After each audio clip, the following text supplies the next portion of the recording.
Hello viewers, welcome everyone. Our today's topic is effects of inflation. People's desires are inconsistent. है ना, लोगों की जो डिज़ायर्स होती हैं वो हमेशा इनकॉन्सिस्टेंट्स होती हैं. मतलब लोगों की डिज़ायर्स एक जैसी नहीं रहती हैं. When they act as a buyer they want prices of goods and services to remain stable. एक बायर होने के नाते लोग चाहते हैं कि चीज़ों की जो कीमतें हैं वो स्टेबल रहनी चाहिए या वो कम होनी चाहिए. But as a seller they expect the prices of goods and services should go up. एक सेलर होने के नाते वो चाहते हैं कि चीज़ों की जो कीमतें हैं ये बढ़नी चाहिए ताकि वो ज़्यादा प्रॉफिट कमा सकें. Such a happy outcomes may arise for some individuals, but when this happens others will be getting the worst of both worlds. इस तरह की जो चीज़ें होती हैं वो एक पार्टी को तो खुश करती हैं, है ना, बट जब इस तरह का कुछ हो जाता है, यानी कि प्राइस मान लेते हैं कि अगर प्राइस चीज़ों के गुड्स एंड सर्विसेज के बढ़ जाते हैं, इससे सेलर को तो फ़ायदा होगा, बट जो दूसरी साइड की पार्टी है यानी कि बायर क्लास, तो वो एक लूज़र क्लास रह जाती है, उसको लॉस होता है. When price level goes up there is both a gainer and a loser. तो सीधी बात है, जब प्राइस लेवल है जो वो ऊपर जाती है तो उसमें कुछ लोग गेन करते हैं, कुछ लूज़ करते हैं. To evaluate the consequence of inflation one must identify the nature of inflation which may not be anticipated and unanticipated. तो अब हम सीधा आएंगे कि effects of inflation on the basis of classes of the people, on the basis of section of the people. वे कौन कौन सी है? तो सबसे पहले हम जो पढ़ने वाले हैं यहाँ पे वो है effects of inflation on distribution of income and wealth and effects of inflation on economic growth. तो पहले हम देखेंगे कि इन्फ्लेशन के जो इफ़ेक्ट्स हैं वो distribution of income and wealth पे कैसे रहते हैं. During the inflation usually people experience rise in the incomes. जब इन्फ्लेशन होता है कुछ लोगों की इनकम बढ़ती हैं, but some people gain during the inflation at the expense of others. But जो लोग गेन करते हैं इन्फ्लेशन में वो दूसरे लोगों की कॉस्ट पे करते हैं. Some individual gains because their money incomes rise more rapidly than the prices and some lose because price rise more rapidly than their income during the inflation. That thus it redistributes income and wealth. तो ये बड़ी simple बात है कि जो inflation है जो ये इनकम को और वेल्थ को रीडिस्ट्रीब्यूट करता है. मतलब कुछ लोगों से जो है पैसे निकालता है और दूसरे लोगों के हाथ में दे देता है. तो सिंपल बात यह है कि जब इन्फ्लेशन आता है तो चीज़ें महंगी हो जाती हैं. चीज़ें में गुड्स एंड सर्विसेज महंगे होने का मतलब कि बायर पे बर्डन है. अब बायर को ज़्यादा पैसे दे करके चीज़ लेनी है मार्केट से, तो वो जब वो प्रोडक्ट ख़रीदने के लिए जाएगा तो ज़्यादा पैसे देगा. और जहाँ पे प्राइस राइज के केस में बायर के हाथ से पैसे निकल रहे हैं और ये किसके हाथ में जा रहे हैं? सेलर के हाथ में जा रहे हैं. तो यहाँ पे इनकम और जो वेल्थ है वो रीडिस्ट्रीब्यूट हो रही है from buyer side to seller side.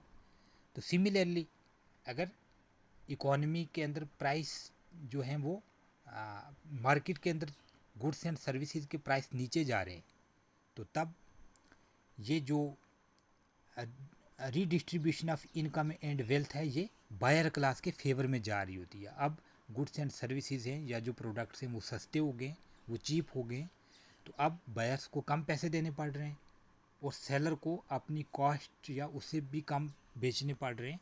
तो ये redistribution of wealth in favour of buyer class हो रही होती है. तो फिर उसके बाद है effects on creditors and debtors, है ना. क्रेडिटर्स पे और डेटर्स पे इसका. क्रेडिटर्स हो गए जो कर्ज़ा देने वाले हैं और डेब्टर्स हो गए जो कर्ज़ा लेने वाले हैं. इन पे क्या इसका इफ़ेक्ट्स रहेगा. Borrowers gains and lender loses during inflation because debts are fixed in rupees term. कहने का मतलब कि इन्फ्लेशन के समय में, इन्फ्लेशन के टाइम जो बोरोवर्स होते हैं, जो उधार लेने वाले होते हैं, कर्ज़ा लेने वाले होते हैं, वो गेन करते हैं, बट जो कर्ज़ा देने वाले हैं, जो क्रेडिटर्स हैं, वो बेचारे लूज़ करते हैं। When debts are repaid their real value declines by the price level increase and hence creditors lose. तो जब इन्फ्लेशन का टाइम होता है तो जो वैल्यू ऑफ मनी है ये डिक्लाइन हुई होती है, और जब क्रेडिटर्स ने पहले कर्ज़ा दिया था तब वैल्यू ऑफ मनी हाई थी। अब जब वो वापस ले रहा है, बोरोवर से वापस ले रहा है ये कर्ज़ा, तो अब वैल्यू ऑफ मनी फॉल हो चुकी हुई है, क्योंकि अब इकॉनमी के अंदर इन्फ्लेशन है। दैट इज़ वाई क्रेडिटर्स है जो वो लूज़ कर रहा है। An individual may be interested in buying a house by taking loan of ₹7 lakh from an institution for 7 year. मतलब एक जो बंदा है, एक व्यक्ति है जो वो एक घर खरीदना चाहता है और वो एक इंस्टीट्यूशन से, एक बैंक से 7 लाख रुपए 7 साल के लिए कर्जा ले रहा है। The borrower now welcomes inflation since he will have to pay less in terms of in real term। अब borrower ये चाहता है कि चीज़ों के प्राइस बढ़ने चाहिए, वैल्यू ऑफ मनी जो है वो कम होनी चाहिए, ताकि उसको in term of value of money उसको कम जो अमाउंट है वो देना पड़े। Then when it was borrowed, जब उसने लिया था। Lender in the process loses, इस प्रोसेस में लेंडर है जो बेचारा लूज़ करता है। Since the rate of interest payable remains unaltered as per agreement. Lender क्यों लूज़ करता है कि एक तो उसका प्रिंसिपल अमाउंट फिक्स होता है, दूसरा रेट ऑफ इंटरेस्ट भी पहले से फिक्स हुए होते हैं। तो अब वैल्यू ऑफ मनी गिर चुकी होती है। जब ये बराबर उसको रीपे करता है लेंडर को, तो लेंडर को वो वाली वैल्यू ऑफ मनी नहीं मिल रही होती है जो उसने जब ये कैश लेंड किया था। Because of inflation the borrower is given dear rupees but pays back cheap rupees. Inflation के टाइम में borrowers को जो पैसे उस टाइम तो महंगे मिले थे, बट अब जब वो रीपे कर रहा है इन्फ्लेशन के समय में तो वो चीप हैं। तो अब हम उसके नीचे आते हैं, बॉन्ड्स एंड डिबेंचर होल्डर्स कि इन पे इन्फ्लेशन के जो इफ़ेक्ट्स हैं वो क्या रहेंगे। In an economy there are some people who live on interest income. बहुत सारे लोग ऐसे होते हैं जो इंटरेस्ट की इनकम पे गुजारा करते हैं। दे सफ़र मोस्ट, तो कई बार इन्फ्लेशन के समय में वो ज़्यादा सफ़र हो जाते हैं, है ना। Bond holders earn fix interest income, जो बॉन्ड होल्डर होते हैं उनकी जो इनकम होती है वो फिक्स होती है, क्योंकि उनके रेट ऑफ इंटरेस्ट फिक्स्ड होते हैं। These people suffer A reduction in real income when price rise. तो ये लोग जब इन्फ्लेशन होती है तो इन लोगों को क्या होता है, नुकसान होता है, लॉस होता है। In other words the value of one's saving declines if the interest rate falls short of inflation rate. तो दूसरे वर्ड्स में हम कहें तो जब इन्फ्लेशन आता है इकॉनमी के अंदर तो वैल्यू ऑफ जो उसकी सेविंग की वैल्यू है वो डिक्लाइन हो जाती है। Similarly beneficiaries from life insurance programs are also hit badly by inflation since real value of saving deteriorates. तो जो लाइफ इंश्योरेंस प्रोग्राम्स के जो एजेंट्स वगैरह भी होते हैं या जो पार्टीज़ होती हैं वो भी बैडली इफेक्ट होती हैं इन्फ्लेशन के समय में। तो उसके बाद हम बात करेंगे इन्वेस्टर्स की, कि इन्वेस्टर्स हैं जो उन पे इन्फ्लेशन के क्या इन्फ्लुएंस रहते हैं। थोड़ा जूम करते हैं इसको। people who put their money in shares during inflation are expected to gain since the possibility of earning of business profit brightens। तो वो लोग जो कि इन्फ्लेशन के समय अपना जो पैसा है वो शेयर मार्केट में लेंड करते हैं, लगाते हैं, तो उनके लिए जो बिजनेस का जो प्रॉफिट है उसके इम्कान हैं, जो उसकी पॉसिबिलिटी हैं जो वो ब्राइट होती हैं। Higher profit induce owners of firm to distribute profit among investors और share holders.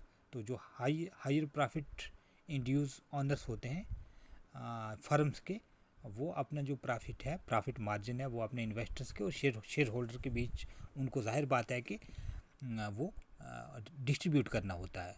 That is why इसमें जितने भी इन्वेस्टर्स हैं वो सारे के सारे गेनर रहते हैं, वो गेन करते हैं। तो नंबर 4 है salaried people and wage earners. इन पे इन्फ्लेशन के क्या इफ़ेक्ट्स रहने वाले हैं। Anyone earning a fixed income is damaged by inflation. कोई भी व्यक्ति, कोई भी इंसान जो कि फिक्स्ड इनकम ले रहा है वो इन्फ्लेशन से बैडली हिट होता है। Sometimes unionized workers succeeds in raising wage rates of white collar workers as a compensation against the price rise। कभी कभार जो बहुत बड़ी बड़ी ट्रेड यूनियंस होती हैं वो अपने एजेंट्स के वेजेस को बढ़ाने में सफल हो जाती हैं, है ना, कामयाब रहती हैं। जबकि प्राइस बढ़ते हो तो वो ज़्यादा वेजेस भी डिमांड करती हैं। But wage rate changes with a long time. But ये जो वेज रेट चेंज भी होता है तो लंबे समय के बाद होता है। In other words wage rate increase is always leg behind price increase. तो वेज रेट इंक्रीज है जो ये प्राइस इंक्रीज से बहुत पीछे रहता है। Naturally inflation results in A reduction in the real purchasing power of fixed income earners. तो जो ये फिक्स इनकम अर्नर्स लोग होते हैं इनको जो है इन्फ्लेशन वो बैडली इफ़ेक्ट करता है। On the other hand people earning flexible income में गेन ड्यूरिंग इन्फ्लेशन। तो वो वाले लोग जो फ्लेक्सिबल इनकम अर्न करते हैं वो इन्फ्लेशन से गेन भी कर सकते हैं। The nominal incomes of such people outstrip the general price rise. As a result real income of this income group increase. तो जब प्राइस कई बार बढ़ते हैं तो इनको जो ये चेंजिंग इनकम लोग हैं, है ना, जिनकी इनकम एक जैसी नहीं रहती है, जो फ्लेक्सिबल अर्नर है, फ्लेक्सिबल इनकम गेन अर्न करने वाले लोग हैं, तो इनको कई बार इन्फ्लेशन से फ़ायदा भी होता है। फिर है उसके बाद profit earners, speculators and black marketers. तो इन लोगों को क्या रहता है, it is argued that profit earners gain from inflation. तो ये कई बार कहा जाता है कि जो प्रॉफिट अर्नर्स हैं वो इन्फ्लेशन से गेन करते हैं। Profits tend to rise during the inflation, है ना। ये तो जाहिर बात है कि इन्फ्लेशन के समय में प्रॉफिट बढ़ती है, क्योंकि जब फर्म्स की जो गुड्स एंड सर्विसेज हैं या जो सेलर है उसका जो प्रोडक्ट है वो ज़्यादा कीमत में बिकता है तो उसको प्रॉफिट आनी है। Seeing inflation businessman rise the prices of their product. जब इन्फ्लेशन के हालात मार्केट में होते हैं तो सारे के सारे प्रोड्यूसर्स हैं वो अपने प्रोडक्ट्स के प्राइस बढ़ा देते हैं। This results in a bigger profit. तो ये इन लोगों को बड़ा प्रॉफिट देता है। Profit margin however may not be high when the rate of inflation climbs to a high level. तो जब इन्फ्लेशन बहुत ज़्यादा बढ़ जाता है तो प्रॉफिट रेट इतना ज़्यादा उसको मैच नहीं भी कर पाता है। However speculators dealing in business in essential commodities usually stand to gain by inflation. तो कई बार स्पेकुलेटर्स हैं जो वो गेन कर जाते हैं इन्फ्लेशन के समय में। Black marketers are also benefited by inflation. तो ब्लैक मार्केटर्स भी हैं वो भी इन्फ्लेशन से गेन करते हैं, क्योंकि इन लोगों को जो है ये एक मौका मिलता है। जब इन्फ्लेशन होता है तो ये ज़ख़ीरा अंदोज़ी करते हैं, है ना। ये मतलब एक आर्टिफिशियल शॉर्टेज चीज़ों की कर लेते हैं। लोगों को लगता है कि सप्लाई कम हो चुकी होती है, बट इन रियलिटी ऐसा नहीं हुआ होता है। इनके पास बहुत सारे ज़ख़ीरे होते हैं, इन लोगों ने स्टोरेज कर रखे होते हैं जो पहले के प्राइस पे ये ला करके रखते हैं। बट जब प्राइस बढ़ जाते हैं तो तब ये उनको बढ़े हुए प्राइस पे निकाल करके बेचते हैं। तो उससे इनको जो है वो प्रॉफिट मिलता है और ये प्रॉफिट गेन करते हैं। It is said that rich becomes richer and poor becomes poor during inflation. तो ये बात भी है कि इन्फ्लेशन में जो अमीर हैं वो अमीर होते जाते हैं और जो गरीब हैं वो गरीब से गरीबतर होते जाते हैं। However no much hard and fast generalization can be made. It is clear that someone wins and someone loses during the inflation. ये बात तो है कि इन्फ्लेशन में कुछ पार्टियां जो हैं वो गेन करती हैं और कुछ पार्टीज ऐसी भी हैं जो लूज़ करती हैं। तो अब हम सीधा आते हैं effects of inflation on production and economic growth. तो इसकी जब बात करेंगे तो इन्फ्लेशन में or may not result in higher output. Below the full employment stage, inflation has a favorable effect on production, है ना. जब इकोनॉमी फुल एम्प्लॉयमेंट स्टेज से नीचे होती है तो तब इन्फ्लेशन इकोनॉमी के लिए फेवरेबल होता है. In general profit is a rising function of the price level. तो जो प्रॉफिट है ये प्राइस लेवल के बढ़ने का एक फंक्शन है. कहने का मतलब कि जब प्राइस लेवल बढ़ती है तो जो बिजनेस एजेंट्स होते हैं इनके प्रॉफिट मार्जिन भी बढ़ते हैं. An inflationary situation gives an incentives to businessmen to raise price of their products so as to earn higher volume of profit. Rising prices and rising profit encourage firms to make larger investment. जब inflation होता है economy के अंदर तो price rise होते हैं. उससे क्या होता है कि प्रॉफिट जो है वो इंक्रीज़ होती है. तो प्रॉफिट इंक्रीज़ होने से जो इन्वेस्टमेंट करने का जो एक सेंस है लोगों के अंदर वो ज़्यादा रहता है. मतलब जो बिजनेसमैन हैं उनमें एक ऑप्टिमिज़म आती है तो वो ज़्यादा इन्वेस्टमेंट करते हैं आने वाले समय में. As a result the multiplier effect of investment will come into operation resulting in a higher national output. However such a favourable effect of inflation will be temporary if wages and production costs rise very rapidly. तो इस तरह की जो inflation है ये economy के अंदर harmful भी हो सकता है जब ये इस इन्फ्लेशन का जो रेट है बढ़ने का वो बहुत ज़्यादा हो जाए. फर्दर इन्फ्लेशनरी सिचुएशन में भी associated with the fall in output. तो कई बार जो है जो इन्फ्लेशनरी सिचुएशन इकोनॉमी के अंदर है ये आउटपुट को कम करने का एक ज़रिया भी बन सकती है. Particularly if inflation is of the cost push variety. अगर इन्फ्लेशन कॉस्ट की वजह से हो रहा है thus there is no strict relationship between prices and output. An increase in aggregate demand will increase both prices and output, but a supply shock will raise prices and lower output. Inflation may also lower down further production levels. तो कई बार inflation है production levels को down भी करता है. It is commonly assumed that if inflationary tendencies nurtured by experienced inflation persist in future, people will now save less and consume more. Rising saving propensities will result in lower further outputs. तो इस तरह जो output है जब लोग ज़्यादा save कर रहे हैं है ना, लोगों की जो प्रोपेंसिटी टू सेव है वो ज़्यादा हो रही है तो इससे आउटपुट है जो वो कम हो जाता है.